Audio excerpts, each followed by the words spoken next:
Rob, he says the food over there is just a nightmare. He says, Lisa, I want to get you to come to China with me next time. And I'm like, yeah, that will never happen, okay? He tells me, like, you go into a restaurant and there's all these buckets, and they have, like, all these things swimming around, and that's how you pick out your dinner. You all have one of those, and I'll have one of those, and then they go do whatever. And I'm like, yeah, okay, hey, not happening. So take me to the Bahamas or something. I don't want to go to China.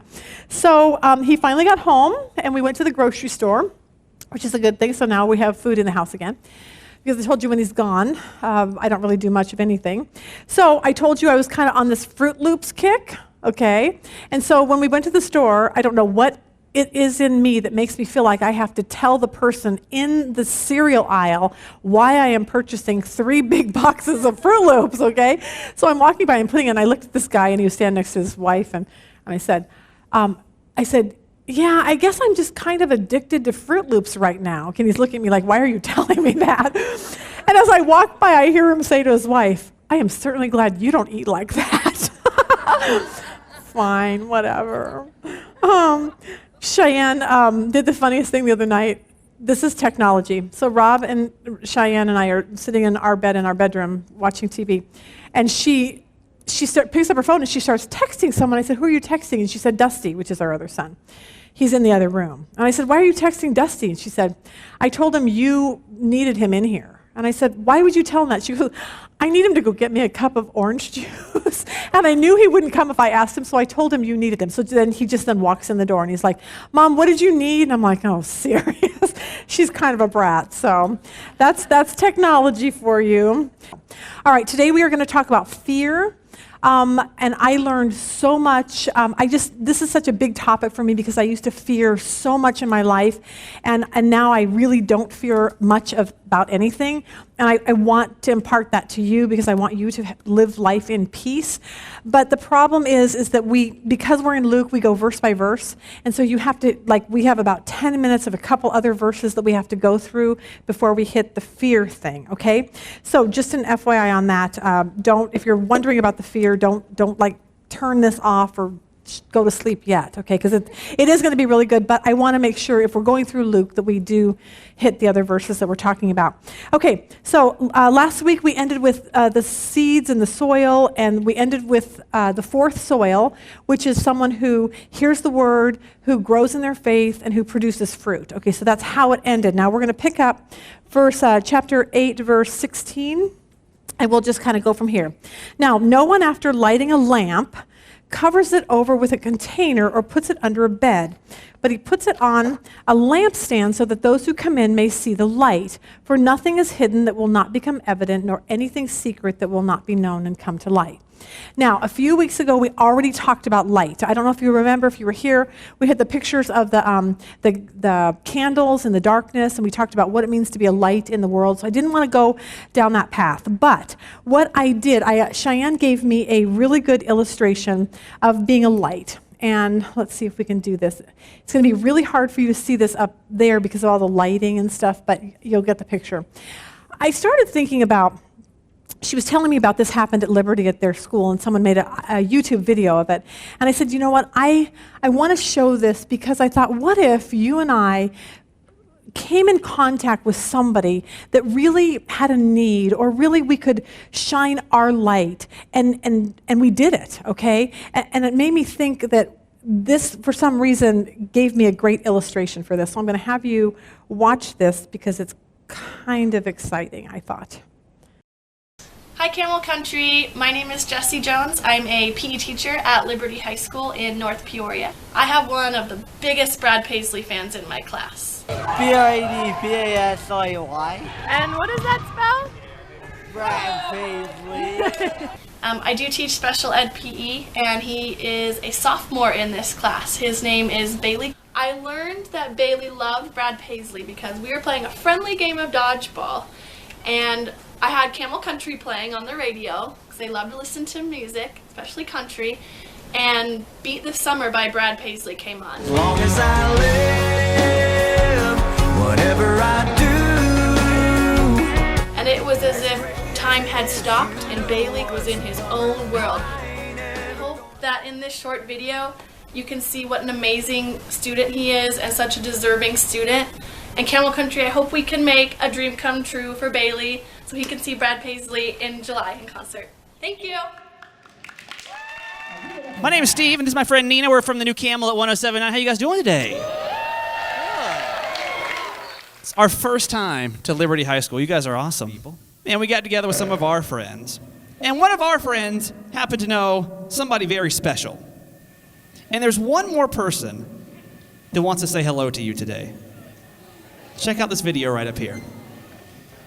Hi Bailey, this is Brad Paisley. I watched a video of you singing my songs. I heard all about you and I can't wait to meet you. So what I want to do is invite you on July 13th to my concert in Phoenix, which is going to be at the amphitheater there.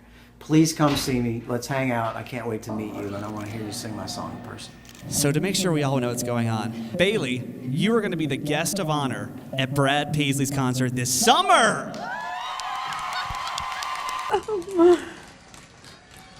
Is that like so awesome or what? Like, okay, but it just gave me this illustration of like what it means to be a light. Like, what if we like saw people around us and we saw a need or we saw something that we could do to make them happy. Now for them, it wasn't about Jesus, but I was thinking about Cheyenne, for her, when she ended up her student council, one of her things she had to do was she had to do a random act of kindness. So she made brownies and she went down to the fire station that's by our house because we live in the middle of nowhere, so they probably don't have much business. And so she went and she knocked on the door and handed them brownies and said, "Thank you very much for your service in our area." But I thought about this afterwards, and I thought, you know what? Next week, I'm going to bring a whole bunch of our one-way books, okay?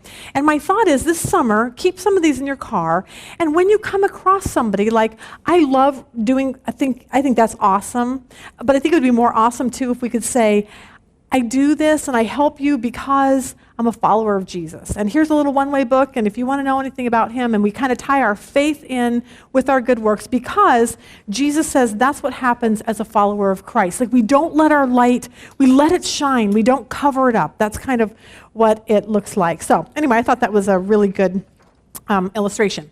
All right, let's keep going. Verse 18. Jesus goes on to say, "So take care how you listen, for whoever has, to him more shall be given, and whoever does not have, even when he thinks he has, shall be taken away from him." So what I realized from this verse is that Jesus really cares how you and I listen to what he has to say. Okay, if you look at 1 Peter 2:2, like newborn babies, you should crave, thirst for, earnestly desire the pure, unadulterated spiritual milk, that by it you may be nurtured and grow into complete salvation. And see, I think it really matters to Jesus, and I think we have to ask ourselves this question: why do I go to church? Okay, why do I come to Bible study? Why do I do any of the things that I do? Is it because I really want to know what Jesus has to say and I really want to learn and I want to implement it into my life? Because that's what Jesus is saying in this passage. He's saying, to whoever listens well, I'm going to give them more and more spiritual truth so that you can grow up in your faith. So I think it's a question we need to ask each one of us and say, what is it that, do I listen really well? Okay, I heard this funny story, and I hope you get this because it's easier to read it than for me to talk it. But I read about a lady, and she had this hearing problem. Okay, she could hardly hear. So she and her husband were driving from Tennessee to Little Rock, Arkansas, and they were pulled over by a police officer. And the police officer asked the husband how fast he was going. And the wife looked at him and says, what did he say? And so he said, well, he asked if he knew if I was speeding. And so then the police officer looked at his driver's license and he says, well, you're not from around here, are you? And the lady says, what did he say? He says, I told him I was from Memphis, okay? And the police officer said, the meanest woman I ever met was from Memphis. And the wife said, what did he say? And the husband replied, he says he thinks he knows you. I thought that was great. But see, that's what happens when we don't listen properly, okay? We just don't hear things right. So anyway, I thought that was great. Okay, verse, what are we on, 19? I wish I had my glasses on, but 19. Now, before I tell you this verse, some of you were raised in the Catholic Church. do not send me a letter on this, okay? Please, I want to go away on vacation and I don't want to have to worry about what I'm about ready to say, okay? But I want to make a point, and it's something I never thought of. I heard somebody else say it, and I said, that makes a lot of sense. Verse 19, Jesus says, and his mother and brothers came to him, and they were unable to get to him because of the crowd. And it was reported to him, your mother and your brothers are standing outside wishing to see you. But he answered and said to them, my mother and my brothers are these who hear the word of God and do it. Okay? Now, I have a friend that's a very, very strong Catholic, and I asked her one day, what's the deal with Mary? Like, why do you pray to Mary? And she said, well, it's kind of like Jesus is busy, and so we pray to her, and then she goes and taps on her shoulder and said, hey, so-and-so needs your help down on earth, and blah, blah, blah, okay? And I was mortified by that, but whatever.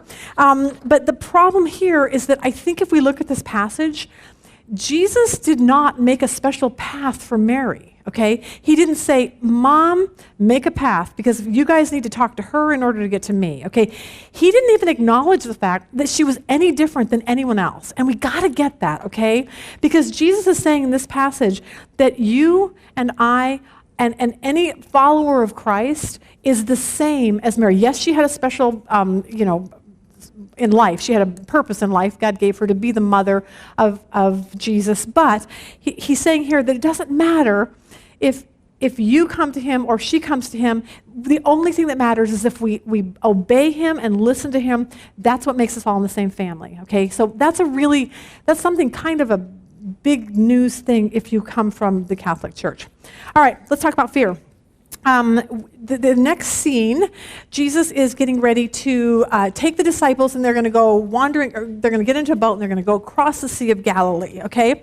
Now, the Sea of Galilee is the largest freshwater lake in Israel. It is about 33 miles around the lake. It's 13 miles long and 8 miles wide. It's partly fed by an underground spring, but the Jordan River is kind of what, it goes Jordan River, Sea of Galilee, Jordan River down into the Dead Sea, okay? So it's a big body of water. You have a couple pictures in there. So I want you to understand when they get into a tiny boat and go across this water, that it's kind of a big deal. So let's look at Luke 8:22. One of those days, he and his disciples got into a boat, and he said to them, let us go across to the other side of the lake. So they put out to sea, okay? Now, I want to really make this a really big point, okay? Because everyone here is probably going through what you would consider a storm in your life, okay? It's something that's happened. You're just like, you're just feeling like the waves are just crashing over your boat, okay? Your life at this point. And what I want you to see is that Jesus says to his disciples, let's go to the other side, okay? That's kind of a promise from him. Hey, we're going to get to the other side, okay? But the thing is that Jesus knew full well that these guys are going to hit a storm. And I want you to know that whatever you're going through today is no surprise to Christ, okay? God has a really big purpose in your storm, just like he had for his disciples. Because think about it. The disciples have been following him, and Jesus had just gotten done telling him, look, I have given you eyes to see, and I've given you ears to hear. And so in their mind, they're probably thinking like, we're kind of awesome, okay? We're like in this inner group of Jesus, and we've heard all of his sermons, and we know so much.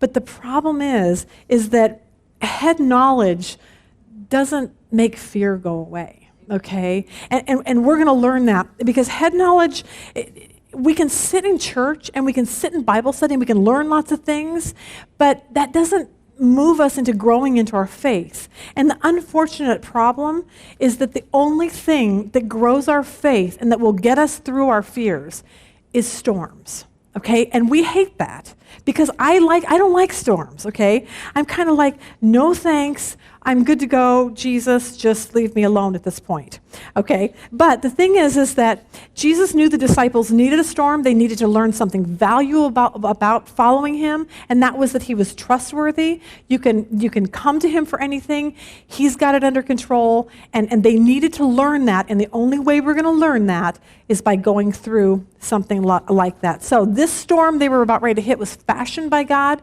just like your storm in your life is fashioned by God to teach you what it means to trust him. And I will tell you that as the more you grow and grow in your faith, the less and less you are going to fear. Because every storm that comes in your life, you can either fall apart or you can learn to trust him. And when you learn to trust him, the fears start diminishing and your faith starts going higher and higher. Okay? But that peace will never come if you're not trained in these storms. And if you're like me, like I'm just like, no thanks, I don't want to do that. But the problem is that when I don't go through storms, I actually become really stagnant, okay? I don't really grow in my faith. I don't really, I'm not put into situations where I have to trust God, so that like little faith muscle doesn't get stretched. And then I don't really know what peace is like if I don't understand all that. Because if I'm not trained by storms, then this is what happens. I fear bad news. Okay? I'm so frightened that something's going to happen to one of my kids. I'm so worried about the future. I'm so worried of our business going under. I'm so worried I'm going to get Alzheimer's. I fear I'm going to get cancer. I mean, you just fear, okay? And that's what happens when we're not trained by the storms. So that's why I want to say storms are a really, really, really good thing. And we got to get that, because when Jesus took out in this boat with the disciples, he wanted to teach them something really, really good about what he had for them. So I think that when we learn more about that God can be trusted, we end up fearing a lot less. Now, my friend Cheryl Lynn, I don't know if she's here, I bless her little heart, I always talk about her. I talked about Cheryl Lynn's son last week. I think he's 24, 25, Kyle. He had a lump in his back. They didn't know what the problem was. Went in, found out it was cancer. They started doing surgery, and anyway, he ended up back in the hospital a couple weeks ago for something related to that. But she told me when I talked to her, she said, Lisa, she said, I left my house one day, and she said, I suddenly had this moment of sheer terror. She said, I was just so panic-stricken about, it's all the what ifs. What if Kyle dies? What if this doesn't work? What if? She said, I was the most anxiety-ridden person. She said, because I really realized what it felt like to be out from underneath this blanket of protection of God's sovereignty, okay? When you and I know that God is in control of our life and our situations, there's peace, okay? But when you get out from underneath that blanket, the whole world is a frightening, frightening place. But for her, the storm of her life, okay, it helped her to grow up in her faith and realize, I want to be under that protective covering. Because if I don't, I think then cancer is just this random act of the universe that's gotten to me, okay? But when you place God in the middle of it, it's a good thing, okay? Storms are a tool that God uses to teach us to trust him. When Michelangelo was going to build David, the sculpture David, they brought him this big, huge block of marble. And somebody said, how in the world can you make that big chunk of marble and make David out of it? And Michelangelo's response was, the big chunk of marble is David, okay? I'm just chipping away what ought not to be there. Isn't that awesome? I love that. And it's like, that's exactly what Jesus does with us. He uses storms in our life to chip away what ought not to be there, which is fear and anxiety. He doesn't want us to be fearful and anxious. So Jesus takes his disciples on a little field trip out into the middle of the lake. I say he's going on a sailing exhibition. And I want to always I'm going to keep reiterating this. The storms in your life are not a surprise to God. It just isn't, okay? And if you can get that, then it changes your perspective on everything that comes in your life. You're not like, oh my gosh, God, were you turning your head and you didn't see that? No. We had a friend of ours that they lost their grandson, a babysitter. She was at a babysitter's, and the baby died of SIDS, and try working through that, okay? But the problem I kept saying is God never turned his back. Like he didn't turn his back to do something and suddenly that happened, okay? So when you're underneath that blanket covering, okay, God causes all things to work for good. We know that. Now, does that mean the death of a child or cancer or whatever you're going through is good? No, we live in a fallen world. But God says, I can take what is really bad in your life, and I'm going to make something really awesome of it. I was just thinking of something the other day that happened in our life, and at the time, it was so devastating, and I kept saying, God, change this, change this, change this. And he never did. And now I look back 5 years later, and I'm like, God, thank you for taking that really horrible situation, because now I see it, okay? But back then, it was devastating. So know that God can take whatever you're dealing with and make something really awesome out of it, okay? Your storm is not just some freak of nature. All right, verse 23. But as they were sailing, Jesus fell off to sleep, okay?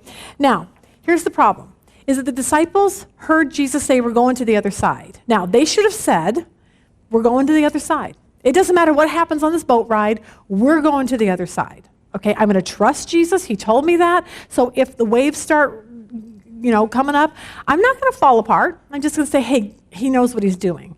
But the disciples didn't do that, okay? And I made up this word. Asleepness, okay? Is that even a word? Because I said his asleepness and his silence made them think that he wasn't paying attention and that he didn't care, okay? And you and I feel the exact same way when our storms. We think he's sleeping. He doesn't care. He's not paying attention, okay? But what I want you to see is that's not true, okay? Just because he's asleep, he went to sleep knowing this storm was about ready to happen. He's in control, and we got to get that. Look at Deuteronomy 31:8. It is the Lord who goes before you. He will march with you. He will not fail you, nor let you go or forsake you. Let there be no cowardice or flinching, but fear not, neither become broken in spirit, depressed, dismayed, and unnerved with alarm. Joshua 1:9. Have not commanded you, be strong, vigorous, and very courageous. Be not afraid, neither be dismayed, for the Lord your God is with you wherever you go.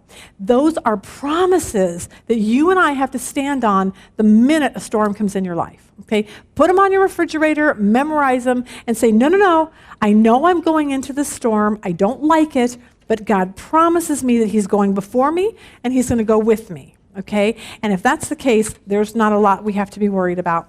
I think about the Israelites as they were fleeing from Egypt. It's like Moses was leading them into the promised land. But remember, at the time, God went in front of them as a cloud. So whenever the cloud moved, they'd move. He literally led them, okay? At nighttime, it was a fire, so he made sure that he made sure they knew that he was with them no matter what, okay? But then one day, they ended up at the Red Sea, and there's nowhere to go, okay? They're hemmed in by all the mountains around them, okay? And they're stuck there, and there's 2 million people, and you can just hear, when somebody says something, the 2 millionth person back there, and they tell the 1,909,000, okay, and by the time it gets to the front, they're trying to let everyone know the Egyptians are coming, okay? And by the time it gets to the front, the Egyptians are probably almost there, okay? But there's nowhere for them to go. And some of you are in a storm where you're saying, there's nowhere to go, okay? But that was a storm fashioned by God because he's saying, look, you're right, there's nowhere to go. Now I need you to look up, and I need you to trust me that I can do something miraculous with what your storm is and what your Red Sea is in your life, okay? But without being hemmed in, they never would have known that. And you would never know that God can come through for you if you don't go through a storm and recognize that, okay? Now, back to the disciples in the boat. The rest of that verse. And a whirlwind revolving from below upwards swept down the lake. The boat was filling with water, and they were in great danger, okay? Now, I put a picture in there of, it's called the Jesus boat. It's an ancient fishing boat. They found the remains of it in 1986. There was a big drought in Israel, and the Sea of Galilee receded, and somebody was walking by and saw this sticking out of there. It's been carbon dated to 40 BC, give or take 80 years. So it was right in the midst of this time where Jesus, where he was in boats like this. And so I wanted you to see what something like that looks like. It's 27 feet long. Okay, now, here's the problem. I'm going to see if I can do this, but I never do this right, I'm pretty sure. I want you to see what this looks like. This is the Sea of Galilee, okay, in a storm. And this is a really big boat. If you ever go to the Sea of Galilee, this will be a boat that they will take you out on, but it's a big boat, okay? So it's not like a little teeny tiny 27-foot boat like the disciples were in. But I want you to just get an idea of what this feels like out there on the water. It would be nice if I actually could make this work for you because I apparently don't know what I'm doing. Is that working? See how rough that gets? Isn't that amazing? I don't know how to make that bigger for you. Oh, there you go.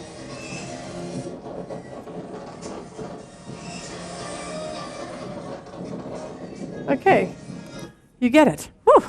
That's the Sea of Galilee in a storm, okay? And so think of the disciples being in a little teeny tiny boat and going through that, and I can't imagine. Okay, verse 24. And the disciples came and woke him, saying, Master, Master, we are perishing. Okay? A lot of you feel that way. God, what are you doing? Don't you understand? Don't you see? I'm so confused. Everything's falling apart. Holman's Bible Dictionary says this about fear. Fear is a natural emotional response to a preconceived threat to one's security or general welfare. It ranges in degree of intensity from a sense of anxiety or worry to one of utter terror. Now, if you think about these disciples, they have been on the Sea of Galilee since they were born, okay? They knew this sea like the back of their hand. So for them to be utterly terrified, this was a mother of all storms, okay? It was huge for them to be so terrified. I read somewhere that in Matthew's account of this, the word that Matthew uses for this storm connotates the word seismos. So if you think of an earthquake, you've got a seismologist, and a seismograph measures earthquakes. So whatever kind of a storm this was, it was so out of the norm that for them that it was so frightening to them, and it was sudden, okay? And see, that's what happens a lot of us with the storms in our life. It's sudden, okay? And it brings up this terror, like, what are we going to do, okay? And our response is going to be the same as what the disciples, because they had a choice. Am I going to respond in fear, or am I going to respond in faith? Okay, and those are the two choices that you and I have as we are going through storms. Now, Max Lucado says this, never thought of it this way, and it makes perfect sense. Fear at its center is a perceived loss of control. Okay, I never thought about it that way. It reminded me of when our kids were really little. I would say they were probably 3, 5, and 7, the 3 middle boys. Went to the state fair, went on that big Ferris wheel, not a little Ferris wheel, that big monster Ferris wheel. And I can tell you the terror that I felt. I was so frightened because I realized I'm at the top of this. It felt like a mile up there. I'm sure it wasn't. But at the top, I've got these 3 little kids. Okay, there's nothing that's preventing them from falling out. Okay, I have no control over this Ferris wheel. I can't stop it. I can't scream loud enough to make them stop and let me get off. Okay, nothing. I was stuck, and I realized then that my fear came because I didn't have any control over the situation. Okay, and the disciples were the same way. They couldn't control the storm, and they couldn't control the weather, and that happens and you begin to fear. The Israelites couldn't control the Egyptians coming and the Red Sea in front of them. They couldn't control any of it, okay? And sometimes I think that's exactly where God wants us. Okay, I really do. I think we need to start looking at the storms in our life completely different as an opportunity that God wants to use to show us how powerful and awesome that He is. I think for us, storms can be like the empty bank account, the bill that came in that you can't pay. Like, I have a toothache and I can't go to the dentist because I don't have any money. You just got a termination notice and you've got 3 kids at home and your husband's left you. The phone call in the middle of the night. The husband who just suddenly asks for a divorce. Okay, these are big, wild storms in your life that bring absolute and utter fear the minute you hear it, okay? And I think it's because we can't control the situation, and that makes us fearful. I remember when the kids were really, really little, Rob would always be like, hey, we need to get away and go away for a couple nights or whatever. And I'd be like, okay. Well, he'd be over there sleeping and snoring, and I would be terrified of what was going on at home. What if the babysitter's not watching my 2-year-old? What if the gate's not locked? What if he drowns in the pool? What if they get in a car accident? What if? You know, he's sleeping, and I'm frightened because I realize I can't control it. I'm not there any longer. And that's when our fear sets in. But those are the times that God wants to use us to say, look, I need you to quit relying on yourself, and I need you to start relying on me, okay? He wants our dependence. Because what happens when you go through the storm is that the one thing that we forget is the one thing that the disciples forgot, okay? The storm comes, and they forgot who Jesus was. And I can't even imagine this. I think, here are these guys that are front and center, okay? They've done nothing but see him heal people, raise the dead, cast out demons. Like, this is power, okay? Right smack in front of them. But the minute they go through a storm, they're like, oh yeah, he can't do that. He's not going to be able to help me on this. I'm going to fear, okay? And I think that that's what fear does. It clouds our faith in Christ. It clouds this idea of who he really is and what he can do for us, okay? Now look what happens next in the middle of verse 24. So now Jesus is awakened, and he, being thoroughly awakened, censured and blamed and rebuked the wind and the raging waves, and they ceased, and there came a calm.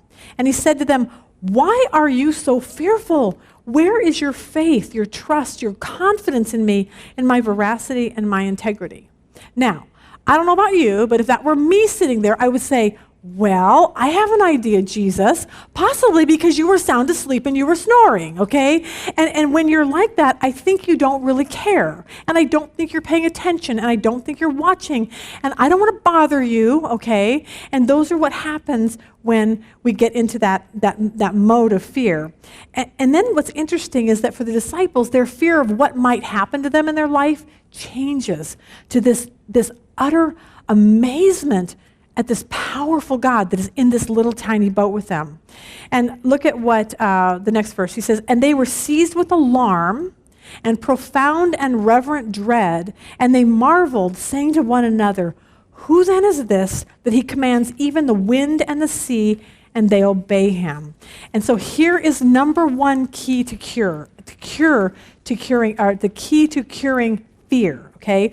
And it's this: we have to recognize how great and mighty God is. Like, that's the main thing. Once we make him really big, our fears will become smaller. In the book Prince Caspian, in the Narnia series, Lucy sees Aslan the lion, and since the last time she saw him, he looks bigger to her. And she looks at him and she says, Aslan, you're bigger. And he says, no, that's just because you're older. And she says, not because you are.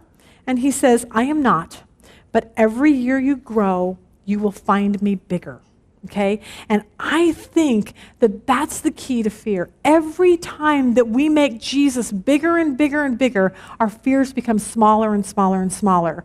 In Max Lucado's book, Fearless, he says, when Christ is great, our fears are not, okay? So that's kind of, that's one of my main points here. But I always say that's great in theory, but we live in this crazy world. And for me, I can get this spiral going, okay? And I can forget God really fast. I just have to turn on the news, okay? The world is changing, and it's changing fast. And then I see the economy's unstable, and terrorism's on the rise, and Russia wants to be a superpower again, and tornadoes are hitting, and tsunamis are hitting, and there's been 4 earthquakes in California alone, and my daughter's going to school there next year, and drunk drivers are on the road, and marijuana is being legalized, and gay marriages are being legalized. Okay, see where this goes? And it's like, and then what's going to happen to my kids and my grandkids and their grandkids, and what's going to happen? Okay, so then the next thing you know is I'm an alcoholic and I'm a drug addict, okay? And then I'm in the psych ward because I can't handle all of this fear in my life, okay? And so that's what happens when things spiral out of control. But I'll tell you, I'm going to tell you the best way I ever got over my fear. I used to fear when the kids were little, and I think I've told you this before, I used to be afraid when Rob would go to town that somebody would come in and murder my children, okay? It's horrifying. I would be fearful that they would do that in front of me. I would be afraid they would take my kids and drown them. Okay, I can't even tell you, this is my craziness of my mind, okay? So I understand fear to the nth degree because I felt it. And I was a basket case. I did not know what to do. Somehow I got a hold of a book called How to Stop Worrying and Start Living. I think it was written by Dale Carnegie, okay? I didn't know anything at the time. I wasn't even reading my Bible. I didn't think I was going to church, okay? But I was so fearful. I read this book, and he made the most incredible statement. He said 98 to 99% of the things that you fear will never happen. And then he says this, but the 1 or 2% that does, God will give you every ounce of grace that you need to make it through. And from then on, that completely changed my life. Because I thought, you know what? I don't need to be fearful of stuff that probably won't happen. And even if somebody comes in and murders my children, I know I'll make it through because God will make sure that I make it through. And when I knew that, it suddenly took away all of this fear in my life. I don't know if you know the children's books called If You Give a Pig a Pancake by Laura Numeroff. She writes a bunch of them. If you give a moose a muffin, if you give a cat a cookie, okay? But anyway, she says this, if you give a pig a pancake, she'll want some syrup to go with it. And then you'll give her some syrup, and then she'll get sticky, and then she's going to want to take a bath, okay? And then when you get the pig in the bathtub, then she's going to want bubbles, okay? And the whole book is If You Give a Pig a Pancake, and it goes through this whole line until the very end of what happens if you actually do that, okay? And see, here's what I think, just like this book, that this is the way that you're going to have to cure your fears, is that you're going to have to take your fear and you're going to have to follow it through to the very end. Follow it to the very, very end and face that fear at its absolute worst. I told you Rob went to China last week, 2 weeks ago, and before he went, he has a really hard time. He's got to sleep on the plane, and then it's completely different time zones. And as he gets older, it's just more and more difficult for him to travel like that. So we got some new sleeping medicine for him. And so the night before he left, I said, I want you to take this medicine because I don't want you to have a bad reaction halfway across the world, over the ocean, into China. I said, so let's do it, have it tonight. Okay, so he takes the pill, and of course, then I hopped on a fear train like you can't believe. Now, I'm not frightened of anything, but for some reason I lay there in bed and I'm like, oh my gosh, what if he has a reaction? What if he's dead in the morning? What if he dies in the middle of the night and it's my fault because I told him to take the pill, okay? And then I went on through this whole thought. It just kept going down this track. Well, what if he dies? What's going to happen to our business? What's going to happen to our children? What's going to happen to our ministry? And then by the time this train got to the station, I was homeless and destitute with a dead husband and no ministry, okay? And I'm laying in bed and I'm like, Rob, what's going to happen to you? So I'm telling him all this and he's laughing at me. But here's what I realized when I played that to the end and said, what if I lose my husband and the ministry and our business? What? And I had to say, I'm going to be okay? So play it to the end and say, would I get through it? And the answer would be yes, okay? Why? Because I have given my life to Christ. I've said, Jesus, my life is yours. If you want me to be homeless, destitute with no ministry, and that's going to bring more people to you, so be it. My life isn't mine, okay? And so by playing that fear all the way to the end, I realized I'm going to be okay. And the same with you. It's like, if that person does die that you're so fearful of, will you make it? And I'm going to tell you, yes, you will. And if you want to know that for sure, I'll give you some names of women in here who have recently lost people that they thought they could never live without. And you know what? They're fine. They're doing fine. What if your husband leaves you? Will you get through it? Yes. I have a whole nother group of women that you can talk to for that. What if your child becomes a drug addict and ends in prison? What will happen to you? Are you going to be okay with that? Yes. You will make it, okay? Because God's going to use that, just like we're going to learn from Kristen Taylor, to further his kingdom, to further his gospel. Somehow he's given you this gift of suffering, okay? Just like he's given this to Kristen. And I think that if you follow those fears all the way through and you go, you know what? God will give me everything I need. So I'm just not going to worry about it anymore. If it happens, he's going to take care of me. Cheyenne's in finals right now. She's graduating this Friday night. Can you believe that? A senior. I'm trying not to even think about it. If I think about it, I'm afraid the tears will come, so I'm not going to think about it. But last week she had finals, and she was so panic-stricken. And she's like, Mom, I'm taking these finals, and I don't understand it. What if I get an F in the class? And I said, whoa. Let's follow that through. Let's say you get an F. What's going to happen to your grade? Well, I'll probably get a B.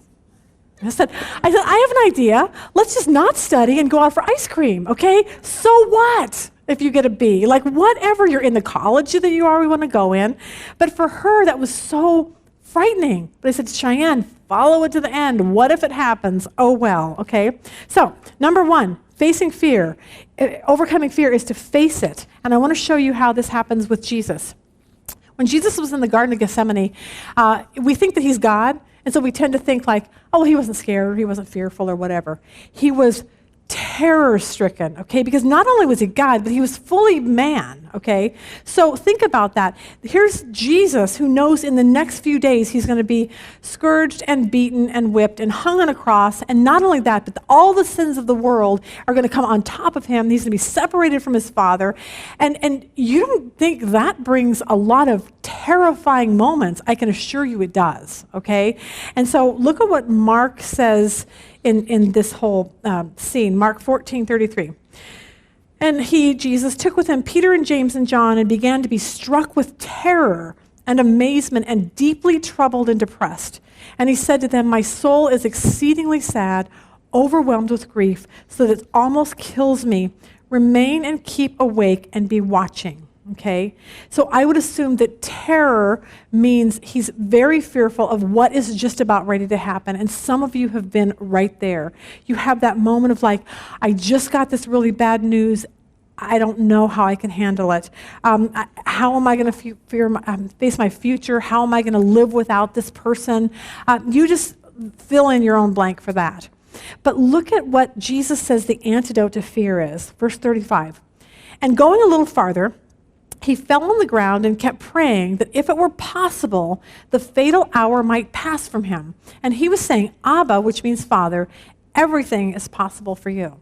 So what I see the cure for Jesus was, number one, pray, okay? And not just, oh, Jesus, pray your heart out. Get on your knees, get on your face, do just what Jesus did. God, I don't want this. If there is any way you can make this not happen, God, if there's any way you can save my child, if there's any way you can make that sick person not die, if there's any way, I'm begging you to do it, okay? That's what you do first. And that's what Jesus did too, because he knows that God is that big. He also said in verse 36, and he was saying, Abba, which means Father, okay? Recognize that God is your Father. And for some of you, that's really a stretch, okay? You came from homes where your dad was a jerk, he was a drunk, he was mean. Okay, so you can't even fathom a father that loves you and that has your back, okay? And if that's the case, I want you to do a study on what God the Father is really like. Okay, do it on your own timing, and you'll find out that he's nothing like maybe possibly the father that you grew up with. I put a Facebook post the other day, and it's in your handout. It says, today I choose joy. I don't know why they always cut off.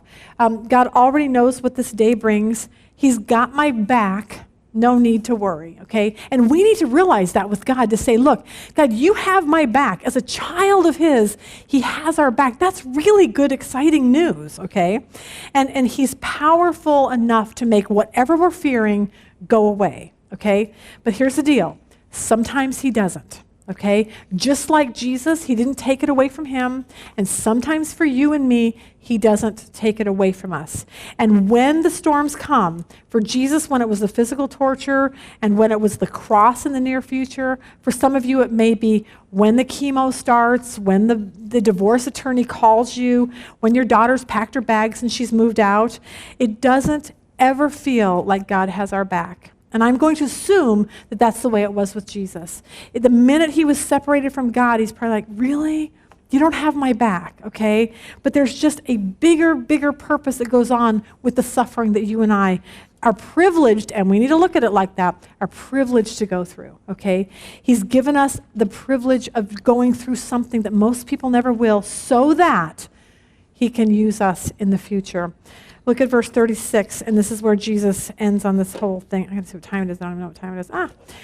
The last thing Jesus says is, take away this cup from me, yet not what I will, but what you will. And that's the third part of this whole fear thing, is getting to the point of saying, I'm asking you to make this better, God, but, and that's a really, really big but for a lot of people, but I want what you want more than I want what I want. Okay, why? Why would I say that? Because when I became a follower of Christ, I said, I'm signing up for your team, okay? I'm signing up for whatever you think necessary in my life to further your kingdom, whatever that looks like. I signed up to be your ambassador. And if that means the sickness gets worse, and the person I love dies, and the divorce goes through, and my child goes to prison, then so be it, okay? And we've got to get to that point that we can say, not my will, but your will. But that comes after praying, asking God to take it away, begging him, as your father, I don't want to go through this. And then being able to say at the very end, but if I have to, I'm going to be okay with it because I know if I go through it, you are in the midst of this, okay? And I'm going to be okay. So here's the 3 things. Face it, name it, follow it through to the end. Pray about it, okay? And then bend to his will. So those are the 3 ways for fear. And I'm just going to end with this whole thought process for a second. The only way you're ever going to get to number 3 by the time you say, God, not my will, but your will, is if you spend time getting to know him, okay? I can tell you this right now. The more you know him, the less you're going to fear. That's just a given, okay?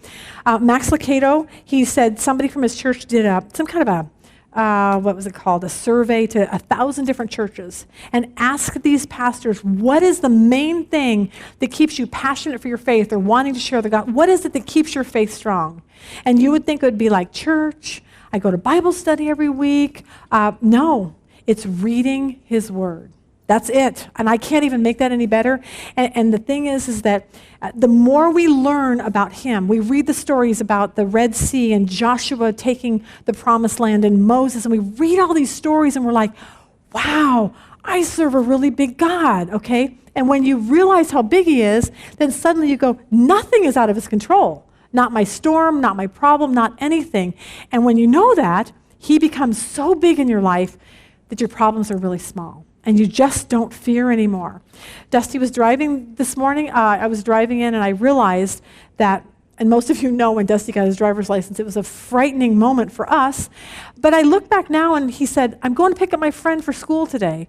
And I thought, I'm not even fearful anymore, okay? Because I've seen how he handles the road. I've seen what he can do, okay? So I don't need to fear anymore. And when you get that kind of a relationship with God to where you see what he does and how powerful he is, there's nothing to fear, okay? Nothing is out of his control, no storm.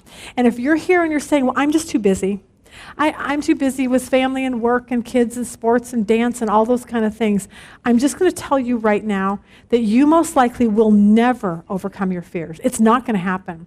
If you are not in God's word every day and trying to have a relationship with him and try to grow in your faith and know who he is, you're going to fear, okay? And that's why it's important. That's why we always say women's Bible study, because we want you to study the Bible so that you don't ever have to fear again. But sometimes, just like with Jesus, God's agenda is very, very painful, okay? And I think we have to always remember that when we decided to follow him and take that plunge of, I'm going to follow you, Jesus, it has to change our perspective.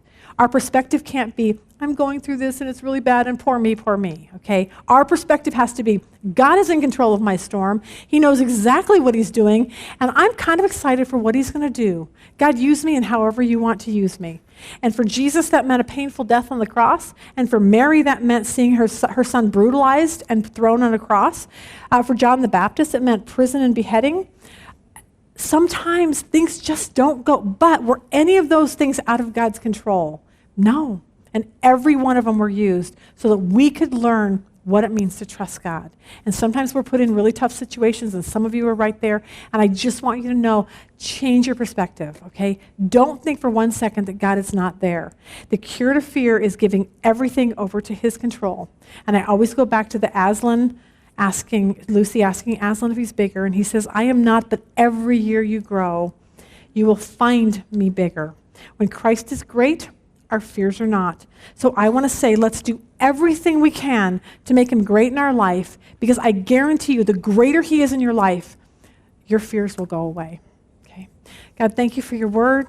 I pray that today, for those that fear, that you will take that away. God, help us to realize that nothing that comes into our life as a child of yours, as difficult as it is, we have to fear about. God, we don't, because you're in control. Help us to really grasp that and walk out of here, that when the storms of life show up, just like it did with the disciples, that we just sit back and say, God, you've got this under control. Give us everything we need to make it through the storms of our lives. God, thank you for you. Bless these women this week in Jesus' name. Amen. I want you to make it better. I want you to make it better. And the question is going to be, what if he never makes it better? You see, I'm here. Break. praise the Lord, okay? They're hallelujah. And you go, aren't you miserable? No, I'm really not. What do you have that I don't have? Don't shut down. Don't give up. Don't become bitter. Surround yourself with people who love Jesus. But I promise you that I think today you'll be really, really encouraged at the very end, because I learned something I never even thought